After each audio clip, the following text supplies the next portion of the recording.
கரூரிலே ஒரு மாபெரும் துயரச் சம்பவம் நிகழ்ந்துவிட்டது. கரூரிலே வேலுசுவாமிபுரத்திலே தமிழக வெற்றி கழகத்தின் தலைவரான விஜய் அவர்கள் தன்னுடைய பரப்புரைக்கு தேவையான ஏற்பாடுகளை செய்திருந்தார். ஆனால் பல்வேறு காரணங்களினாலே அந்த இடத்துக்கு மிகவும் தாமதமாக வந்தார். அதனால் கூட்டம் பெருகிக்கொண்டே போய் மிகவும் அதிகமாக ஆகிவிட்டது. சுமார் 10,000 பேர் வருவார்கள் என்று எதிர்பார்க்கப்பட்ட இடத்திலே 50,000 மக்களுக்கு மேல் கூடிவிட்டார்கள். அவர்கள் கூடிய இடமும், அதாவது நிகழ்ச்சிக்கு ஏற்பாடு செய்யப்பட்டிருந்த இடமும் அத்தனை பேரையும் தாங்குகின்ற ஒரு பெரிய மைதானமாக இல்லை. மதுரையிலே தமுக்கம் மைதானம் இருக்கின்றதே, அப்படிப்பட்ட ஒரு பெரிய மைதானமாக இல்லை, சிறிய பகுதிதான். எனவே கூட்ட நெரிசல் மிக மிக அதிகமாக இருந்தது. எண்ணிக்கையை மட்டும் சொல்லவில்லை, நெரிசலை சொல்கின்றேன். அதாவது மக்களின் அடர்த்தி அது அதிகமாக இருந்தது. அதனால் அந்த கூட்டத்திலே ஒரு வலிமையான தள்ளுமுள்ளு ஏற்பட்ட பொழுது அதனால் நிறைய பேர் பாதிக்கப்பட்டார்கள். தள்ளுமுள்ளு என்றாலே ஒருவரை ஒருவர் இடித்து கொண்டு முட்டி மோதிக்கொண்டு முண்டி அடித்து கொண்டு செல்வதுதான். ஆனால் மக்கள் நெருக்கம் அதிகமாக இருக்கும் பொழுது இந்த தள்ளுமுள்ளினாலே பலர் கீழே விழுவது, அதை பற்றி சிறிதும் லட்சியம் செய்யாமல், அதை கவனிக்காமல் அல்லது அதை பார்க்கக்கூட முடியாமல் பலர் அந்த கீழே விழுந்தவர்களின் மேலேயே நடந்து செல்வது, ஓடிச் செல்வது என்று பலவிதமாக இருக்கும். அப்படிப்பட்ட ஒரு தள்ளுமுள்ளு ஏற்பட்டு விட்டது அங்கே.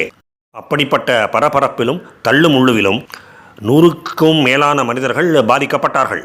மருத்துவமனையிலே அனுமதிக்கப்படுகின்ற அளவுக்கு பாதிக்கப்பட்டு விட்டார்கள். 40 பேர் இறந்தே போய்விட்டார்கள்.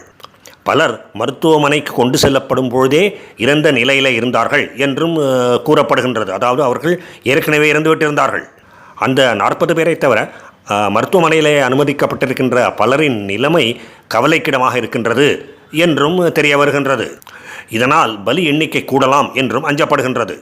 இப்படிப்பட்ட ஒரு பெரிய துயரமான சம்பவத்திலே, நிகழ்விலே யாரும் எந்த விதமான ஆதாயமும் தேடக்கூடாது. குறிப்பாக எந்த அரசியல் கட்சியும் அரசியல் ஆதாயம் தேடக்கூடாது என்பது பொதுவாக ஏற்றுக்கொள்ளப்பட்ட உண்மை. அதுதான் நாகரிகமான அணுகுமுறை. திமுக மட்டும்தான் பிண அரசியல் செய்யும், அதை விட்டு விடுங்கள். பொதுவாக இப்படிப்பட்ட ஒரு நிகழ்விலே இவர் மீது குற்றம், அவர் மீது குற்றம் என்று தன்னுடைய அரசியல் நிலைப்பாட்டுக்கு ஏற்றாற் போல குற்றம் சொல்லி அரசியல் ஆதாயம் தேடுவது ஒரு கொடிய செயல். அதை மறுப்பதற்கில்லை. ஆனாலும் எந்த விதமாகவும் ஆதாயம் தேடாமல் அப்ஜெக்டிவாக பார்ப்பது என்று சொல்வார்களே, அப்படி என்ன நடந்தது என்பதை மட்டும் பார்த்து அதிலிருந்து நாம் கற்றுக்கொள்ள வேண்டிய படிப்பினை என்ன, நம்முடைய வருங்காலம் எப்படி இருக்க வேண்டும் என்று நாம் எப்படி தீர்மானிக்க வேண்டும் என்பதையெல்லாம் பார்ப்பதிலே தவறில்லை. இதை பற்றி அண்ணாமலை அவர்களும் கருத்து கூறியிருக்கின்றார். இந்த சேனல் நடத்துகின்ற நானாக இருந்தாலும் சரி, அண்ணாமலையாக இருந்தாலும் சரி, குற்றம் சுமத்துவது நோக்கம் அல்ல. ஆனாலும் ஒரு பெரும் அலட்சியம், கிராஸ் நெக்லிஜென்ஸ் நடந்திருந்தால் அதை குறிப்பிட்டே தீர வேண்டும். யாருக்கு வலிக்கும் என்பதையெல்லாம் பார்த்து கொண்டிருக்க முடியாது. நமது நோக்கம் சரியாக இருக்க வேண்டும், அவ்வளவுதான். மேலும் இனிமேல் வருங்காலத்திலே நாம் என்ன செய்ய வேண்டும், எப்படி நடந்து கொள்ள வேண்டும் என்பதற்கான படிப்பினையையும் நாம் தெரிந்து கொள்ள வேண்டும். அதை நமது மனங்களிலே வலியுறுத்தி நிலைநிறுத்தி கொள்ள வேண்டும். இந்த துயரச் சம்பவத்தை பற்றி அண்ணாமலை அவர்கள் கூறியிருப்பதையும் நாம் இந்த கோணத்திலே இருந்துதான் பார்க்க வேண்டும். இந்த சம்பவத்தினாலே பாதிக்கப்பட்ட அனைவருக்கும் மற்றும் இறந்து போனவர்களுக்கும் அவர்களுடைய குடும்பத்திற்கும் தன்னுடைய வருத்தத்தையும் இரங்கலையும் தெரிவித்திருக்கின்றார் அண்ணாமலை. மருத்துவமனையிலே இருப்பவர்களுக்கு உயரிய சிகிச்சை அளிக்கும்படியும் தமிழக அரசை அவர் வலியுறுத்தி இருக்கின்றார். இதிலே காவல்துறை தன்னுடைய பொறுப்பை சரிவர நிறைவேற்றவில்லை என்பதையும் அவர் எடுத்து கூறி கண்டித்திருக்கின்றார்.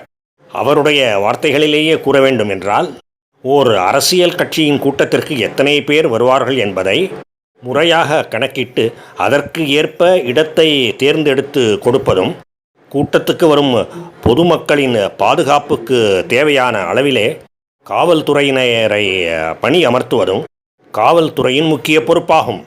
திரு விஜய் அவர்களின் கூட்டத்திலே மின்சாரம் தடைப்பட்டு போனதாகவும் அல்லது தடைப்படுத்தப்பட்டதாகவும் தகவல்கள் வருகின்றன. இத்தனை கவனக்குறைவாக தமிழக அரசும் காவல்துறையும் செயல்பட்டிருப்பது மிகவும் கண்டனத்துக்குரியது என்றும் அவர் கூறியிருக்கின்றார். மேலும் மிக மிக முக்கியமான ஒரு கண்டனத்தையும் அவர் பதிவு செய்திருக்கின்றார். மிகவும் அதிர்ச்சி தரக்கூடியது அது.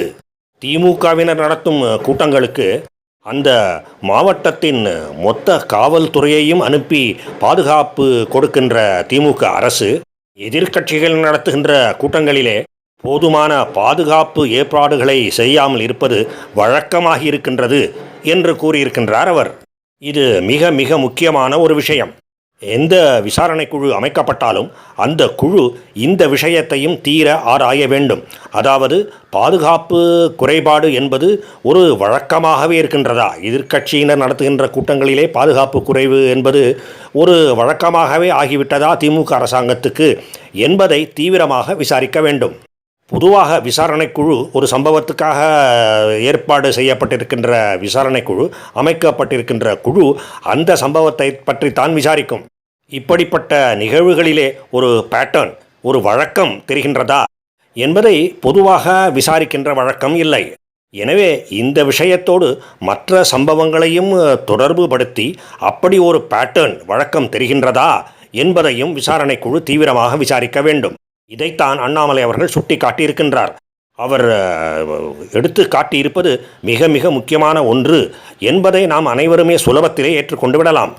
பொதுவாக அண்ணாமலை அவர்கள் ஆதாரம் இல்லாமல் கண்களை மூடிக்கொண்டு குற்றம் சாட்டுபவர் இல்லை. எனவே இப்படிப்பட்ட நிகழ்வுகள், பாதுகாப்பு குறைபாடு ஒரு தொடர் சங்கிலியாக, தொடர் நிகழ்வாக நிகழ்ந்து கொண்டு இருக்கின்றதா என்பதும் தீவிரமாக விசாரிக்கப்பட வேண்டும். கூடியிருந்த கூட்டம் இன்னும் ஒழுங்கோடும் கட்டுப்பாட்டோடும் நடந்து கொண்டிருந்திருக்க வேண்டும். அதிலே மாற்று கருத்து இல்லை.